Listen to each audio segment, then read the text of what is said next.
Assalamualaikum warahmatullahi wabarakatuh.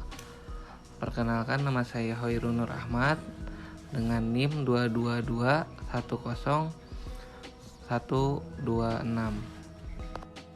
Di sini saya akan memaparkan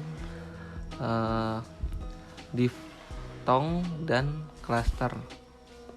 Yang pertama ada diftong. Diftong adalah dua huruf vokal yang diucapkan sekaligus dan menghasilkan satu bunyi. Kedua, huruf vokal itu tidak dapat dipisahkan. Misalnya kata harimau, maka huruf A dan U, au, menghasilkan bunyi au, adalah diftong. Contoh lain, kata pantai, maka huruf A dan I, ai, menghasilkan bunyi ai, adalah diftong. Selanjutnya, huruf diftong adalah bahasa Indonesia hanya ada ketika huruf vokal bertemu dengan huruf vokal lain. Huruf diftong sering juga disebut vokal rangkap. Hanya ada 4 bentuk huruf diftong, yakni au, ai, oi, dan ei. Dalam penyukuan dan pemenggalan kata, diftong merupakan satu kesatuan yang tidak dapat dipisahkan. Jadi, jika kata sungai, galau, dan koboi disuku katakan atau dipenggal, hasilnya tidak boleh sungai, galau, dan koboi, melainkan sungai, galau, dan koboi. Contoh kata lain yang mengandung diftong adalah kacau, bangau, balai, katai, samai, semai, aboy, gurau, dan tupai. Selanjutnya ada contoh. 1. Para buruh yang bekerja di pabrik sepatu tersebut sedang melakukan boikot terhadap pabrik tempat mereka bekerja. Kata yang tepat huruf diftong boikot, huruf diftong oi. Yang kedua, perempuan tersebut terkulai lemas saat mendengar berita bahwa kakaknya telah meninggal dunia. Kata yang terdapat huruf diftong terkulai, diftong ai. Yang ketiga, akibat ledakan tersebut banyak keluarga korban mengalami trauma akibat kehilangan anggota keluarganya. Kata yang terdapat huruf diftong trauma, huruf diftong au.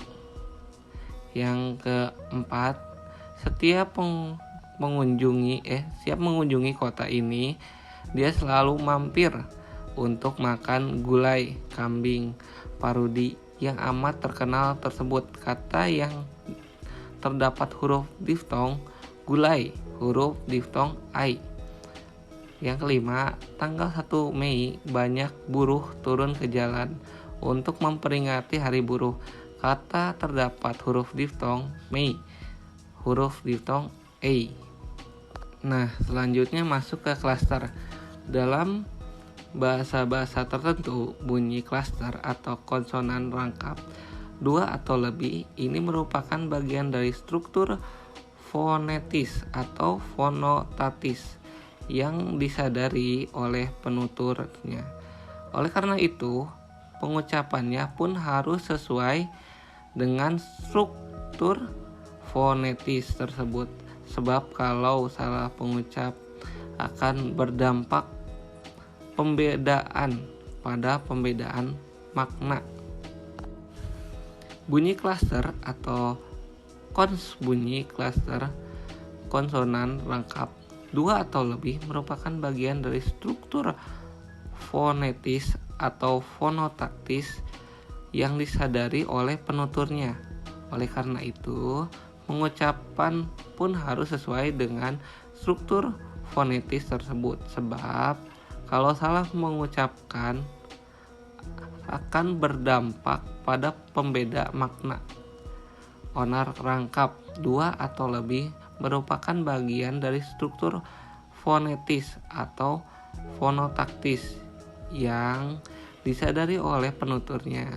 Oleh karena itu, pengucapan pun harus sesuai dengan struktur fonetis tersebut, sebab kalau salah pengucapan akan berdampak pada perbedaan makna. Nah, selanjutnya klaster dalam bahasa Indonesia sebagai akibat pengaruh struktur fonetis unsur serapan. Namun pada umumnya klaster bahasa Indonesia seputar kombinasi berikut jika klaster tersebut terdiri atas dua kontoid. Yang berlaku adalah kontoid pertama hanyalah sekitar PBK. Yang kedua, kontoid kedua hanyalah sekitar IRW. Contoh P pada pleonasme. Yang kedua, GR pada grafik. Yang ketiga, B pada gamelan. Yang keempat, FR pada frustasi. Yang kelima, K pada klinik. Yang keenam, SR pada pasrah. Jika klaster terdiri atas 3 kontoid, yang berlaku adalah yang pertama, kontoid pertama selalu S. Yang kedua, kontoid kedua T atau P. Yang ketiga, kontoid ketiga R atau I. Contohnya STR pada strategi. Yang kedua, SPR pada sprinter. Yang ketiga, SKR pada skripsi. Yang keempat, SKL pada sklerosis. Selanjutnya, karena kosakata asli bahasa Indonesia tidak mempunyai klaster, maka ketika menggunakan klaster, kata-kata serapan penutur bahasa Indonesia cenderung untuk menduasukukan dengan penambahan E. Di antaranya misalnya kata pranko sering diucapkan pranko. Slogan diucapkan selogan. Klinik diucapkan klinik. Contohnya, gabungan dua huruf konsonan tapi memiliki bunyi atau satu bunyi. KH khusus, khawatir, khas, akhir, tarik. Yang kedua, ngarai, bangun, potong, senang. Yang ketiga, NY, nyata, banyak, nyamuk, nyonya. Yang keempat, SY, syukur, syair, musyawarah, arasi. Yang kelima atau yang terakhir, NK, bank, sanksi. Sekian pemaparan atau penjelasan tentang konsonan dan klaster dari saya. Saya ucapkan terima kasih yang sudah mendengar dan mohon maaf apabila banyak kesalahan dalam pemaparan tersebut. Akhir kata, wassalamualaikum warahmatullahi wabarakatuh. Terima kasih.